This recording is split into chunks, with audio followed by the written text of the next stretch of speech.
Hi எல்லோருக்கும் வணக்கம். Bigg Boss season 8 Tamil. இந்த வீடியோவில் நம்ம லைவ் ஸ்ட்ரீமிங்கில் நடந்த விஷயங்கள் பற்றி தான் டிஸ்கஸ் பண்ண போகிறோம். அதுவும் குறிப்பாக அருணும் தீபக்கும் காலைல 8 மணிக்கே சண்டை போட்டாங்க. எதுக்குடா அது பிரச்சனை அப்படின்ற மாதிரி வந்து பார்த்தீங்கன்னா இருந்துச்சு. ஸோ ஸ்டார்டிங் இந்த பிரச்சனையை ஆரம்பித்தது யார் அப்படிங்கிறத வச்சு தான் இந்த வீடியோ நம்ம வந்து பேச போகிறோம். ஸோ வீடியோக்குள்ளே போகிறதுக்கு முன்னாடி சேனல் புதுசாக இருக்கிறவங்க கண்டிப்பாக சப்ஸ்கிரைப் பண்ணிக்கோங்க. வீடியோ லைக் பண்ணுங்கள் மக்களே. லைக்கே பண்ண மாட்டீங்க, லைக் பண்ணுங்கள். ஓகேவா? இப்போ நம்ம வீடியோக்குள்ளே போகலாம்.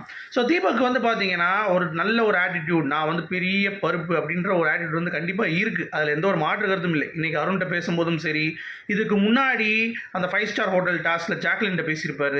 ப்ளஸ் நிறைய விஷயங்கள் வந்து பார்த்திங்கன்னா தீபக் அவருடைய அந்த ஒரு ஹை வேல்யூ, அந்த செட் ஆஃப் சொசைட்டி அப்படின்ற அந்த ஒரு விஷயம் வந்து அவர்கிட்ட இருக்குது. நான்லாம் இப்படி அப்படின்ற மாதிரி அது நிறைய இடத்துல பார்க்க முடியுது. ஆனந்தி கூட ஒரு இடத்துல வந்து சொல்லியிருப்பாங்க. அது வந்து இந்த இடத்தில் ரொம்ப டாமினண்ட்டாக இருக்குது அப்படிங்கிறது பார்க்க முடியுது. என்னதான் அவர் ஸ்கில்டு லேவர் அப்படிங்கிறத வந்து இந்த இடத்தில் யூஸ் பண்ணது சும்மா ஜஸ்ட் ஃபார் ஒரு ஹோட்டலில் இருக்கக்கூடிய ஒரு ஆட்கள் அப்படின்ற மாதிரி சொன்னால் கூட அங்கே ஸ்கில்டு வேணுங்கிறது முக்கியம். பட் இந்த பிக் பாஸ் வீட்டில் என்ன பொறுத்த வரைக்கும், நான் 6 சீசனாக பார்க்குற வரைக்கும் இந்த இதில் யார் ஸ்கில்டு தனியாக லேபர் தனியாங்கிறதான் கிடையாது. இந்த வீட்டில் எல்லாருமே பொதுவான ஆட்கள். ஒரு பயங்கர ஸ்கில்டாக இருக்கணும், நான் வந்து பயங்கர நவரசத்தையும் வந்து சமைச்சு கொடுக்கணும் அப்படின்ற மாதிரி பிக் பாஸில் எவனும் வச்சுக்கவே மாட்டான். அப்படி பார்த்தீங்கன்னா மொதல் வாரம் விசால் சமைக்கிறப்ப ரவீந்தர் பார்த்துட்டு ஒரு 5 நாள் சாப்பிட்டுட்டு ஐயோ போய் வெளியே போய் நின்று பேசினார். ஏங்க என்னங்க இப்படி சமைக்கிறீங்க அப்படின்ற மாதிரி. அதுதான் அங்கே உலக வழக்கம் இந்த பிக் பாஸில். ஸோ அங்கே வந்து நீங்கள் வந்து 12 பேருமே வந்து பார்த்தீங்கன்னா எனக்கு வந்து ஸ்கில்டாக ஒரு 3 பேர் வேணும், லேபராக எனக்கு வந்து 4 பேர் வேணுன்ற மாதிரிலாம் இருக்கக்கூடாது. எல்லாருமே அங்கே சமம் அப்படிங்கிறது தான் கான்செப்ட். அந்த இடத்தில் ஒரு தவறான புரிதல் தீபக் அவர்களுக்கு வந்து இருக்குது அப்படிங்கிறது தான். வெளியே இருக்கலாம், ஏன்னா வெளியே வந்து பார்த்தீங்கன்னா ஒரு விஷயம் கஸ்டமருக்கு நீங்கள் வந்து சர்வ் பண்ணும்போது நீங்கள் வந்து ஸ்கில்டாக தான் இருக்கணும். அங்கே போய் நீங்கள் வந்து விசால வேலை வச்சுட்டு ஒரு கஸ்டமர் வரும் பில்டு அதை வச்சு போட்டிங்கன்னா டே காசு கொடுக்குறேன்டா, ஏன் என்னடா நீ பண்ணுற அப்படின்ற மாதிரி கேட்பாங்க. ஸோ அந்த இடங்களில் வந்து பார்த்தீங்கன்னா ஒரு டிஸ்கஷன்ஸ்குள்ளே போகும். என்னை பொறுத்த வரைக்கும் அருண் இந்த இடத்தில் எல்லாம் சமம் நினச்சது தப்பு கிடையாது, கரெக்டு தான். அதில் எந்த ஒரு மாற்று கருத்தும் இல்லை. தீபக் அதிகமாக வேர்டு விட்டார். வந்தோடனே ட்விஸ்டர் அப்படின்றாரு, அப்புறம் வந்து நிறைய விஷயங்கள் பண்ணுறாரு. ஆனால் அருணுடைய 30% தவறு எங்கே இருக்குன்னு சொல்கிறேன். நான் ஏற்கனவே சொன்னது தான் ஸ்டாண்டில் இருக்கேன். 70% தீபக் மேலே தப்பு, 30% வந்து அருண் மேலே அருண் மேலே தப்பு. ஆமாம், கரெக்ட், 30%. ஓகேங்களா? ஸோ என்ன அப்படின்னா, இந்த அருண் வந்து பேசிட்டே இருக்கும்போது நிறைய வேர்ட்ஸ் வந்து பார்த்தீங்கன்னா விடுறாரு. அதாவது இவர் என்ன ஓவராக பண்ணிகிட்டு இருக்காரு, இவர் வந்து டிரைவர்கிட்ட எப்படி பேசுவார், இவர் வந்து கண்டக்டர்கிட்ட எப்படி பேசுவார், இவர் போகிற இதில் கேரவானில் எப்படி பேசுவார், அந்த ஆட்டிடியூட் வந்து இருக்கும். இவர் வந்து நான் வந்து அவர் இருக்கிற இதில் வந்து இப்போ அவர் பெரிய ஆள்லாம், நான் வந்து இப்போ லைம்லைட்டில் இருக்கேன் அப்படின்ற மாதிரிலாம் வந்து தற்பெருமை தடாலி தான் கொஞ்சம் பேசிகிட்டு இருந்தேன். அதெல்லாம் கொஞ்சம் தவிர்த்துருக்கலாம்.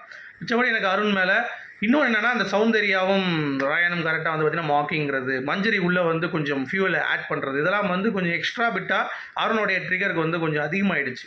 ஸோ அதெல்லாம் கொஞ்சம் தவிர்த்துருக்கலாம் அவர். ஏன்னா இவங்க பிக் பாஸ் வீட்டில் நல்லா கண்டிப்பாக ட்ரிகர் பண்ணுவாங்க அப்படிங்கிறது உலக வழக்கம், எல்லாம் தெரிஞ்ச விஷயந்தான். அப்படி இருக்கிறப்ப நம்ம வந்து பார்த்திங்கன்னா கரெக்டாக ஹேண்டில் பண்ணிட்டு போகணும் அப்படிங்கிறது தான் என்னுடைய பாயிண்ட் ஆஃப் வியூ.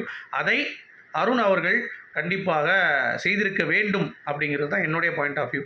சரியா? பட் தீபக், நான் முதலே சொல்லிட்டு இருக்கேன், அவர் என்னதான் வந்து அடித்து பேசுகிற ஒரு ஆட்டிடியூட் இருந்தாலும் நம்ம விஜய் சேதுபதிக்கிட்டே கண்டிப்பாக அப்படின்ற மாதிரி சொல்லக்கூடிய ஒரு ஆள் தான். ஸோ ரொம்ப ஒரு மாதிரி ஒரு ரூட் அண்ட் அக்ரஸிவ் பிஹேவியர் அவருக்கு வந்து எப்பயுமே மைண்டில் இருக்குது. நம்ம தான் சுப்பீரியர் அப்படின்ற ஒரு பாயிண்ட் ஆஃப் வியூவில் இருக்குது. அது வந்து இன்றைக்கி வந்து வெளிப்பட்டிருக்கு அப்படிங்கிறது நம்ம வந்து கண்டிப்பாக அக்செப்ட் பண்ணி தான் ஆகணும்.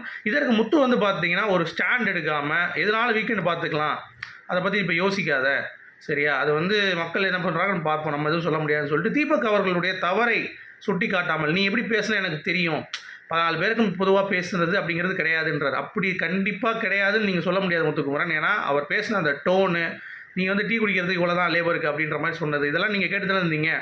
உங்களுக்கு வந்து வாயிலேருந்து வடிஞ்சிட்டு வர இருந்துச்சு சைடில். அப்படிங்கிறப்ப அதை கேட்டிருக்க வேண்டும்.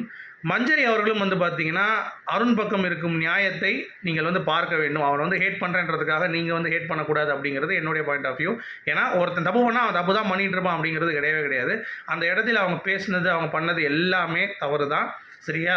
அதுக்கு இவர் ரியாக்ட் பண்ணுறது அப்படிங்கிறது ஒரு லிமிட் மேலே வந்து ரியாக்ட் பண்ணாமல் கொஞ்சம் ஓவராகவே வந்து அருண் வந்து போயிட்டது அப்படிங்கிறது பார்க்க முடியுது. ஆனால் அது கண்டென்ட்டுக்கு பண்ணணுங்க, ஓட்டு விடணும், அந்த மாதிரி சில விஷயங்கள் இருக்குல்ல, ஒரு ட்ராமா பண்ணணும் அப்படிங்கிறது. ஸோ அதையும் இவர் பண்ணிட்டார். ஒரு வார்த்தை கிடச்சிருச்சு, டீ போடுறதுக்கு இவ்வளோ தான் டீ லேபருக்கு அப்படிங்கிற அந்த ஒரு வார்த்தை, அது வந்து தப்பு. அது வந்து சும்மா பேசக்கூடாது.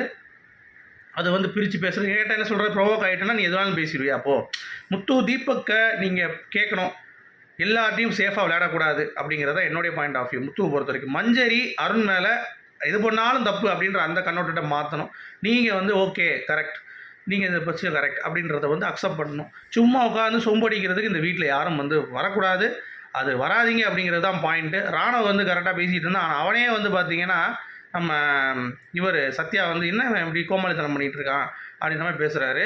சத்யா வந்து பார்த்தீங்கன்னா ரொம்ப கேஷுவலாக எனக்கு இந்த வீட்டிலே இருக்க முடியல, ஐயோ இல்லை இப்படி பேசுகிறாங்களே அப்படின்ற மாதிரிலாம் சொல்லிட்டு இருக்காரு. தயவு செஞ்சு அவனை அனுப்பிவிடுங்கடா சத்யாவை. இங்கே வந்து லேபராக ஸ்கில்லான்னு போயிட்டு இருக்கிறப்ப சத்யா வந்து பார்த்தீங்கன்னா பெருமையாக நான் மிக்சருன்னு இருக்கேன். டேய் யாரா நீ கோமாளி அப்படின்ற மாதிரி ஆச்சு. ஸோ இந்த விஷயத்தில் தீபக் மேலே ஒரு 70% தப்பு, அருண் மேலே 30% தப்பு. ஸோ நீங்கள் என்ன நினைக்கிறீங்க? தீபக் அந்த வார்த்தையை விட்டது வந்து பார்த்தீங்கன்னா தவறு. அது எந்த ஒரு காலம் நம்ம வந்து மன்னிக்க முடியாது அந்த வார்த்தையை. ஏன்னா அவர் மீன் பண்ணி பேசுகிறோம் இல்லையோ அது வந்து வெளியே தப்பாக தான் போகும் அப்படிங்கிறத சொல்லிட்டு இந்த வீடியோ நான் முடிக்கிறேன். உங்களுடைய கருத்துக்கள் சொல்லுங்கள். மீண்டும் சந்திப்போம். Good bye.